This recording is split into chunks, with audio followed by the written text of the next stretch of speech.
காலையில் டிஃபனுக்கு சுட சுட ஒரு பொங்கல், ஒரு தேங்காய் சட்னி.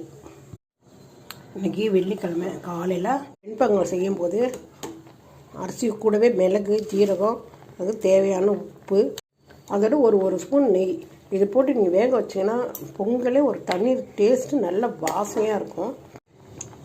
எங்கள் வீட்டில் குக்கரில் செய்கிற பொங்கலோட இந்த மாதிரி செய்கிற பொங்கல் தான் எல்லாருக்கும் பிடிக்கும்.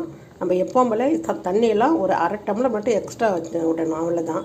விட்டுட்டு 3/4 பாகம் வந்த பிறகு மூடி போட்டு ஒரே ஒரு விசில் வந்தீங்கன்னா சூப்பராக ஒரு பொங்கல் ரெடி ஆகிடும்.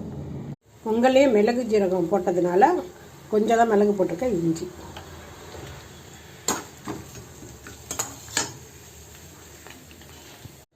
ஒரு விசில் விட்டால் அந்த பொங்கல் பாருங்கள் எப்படி சும்மா தலைன்னு இருக்குது.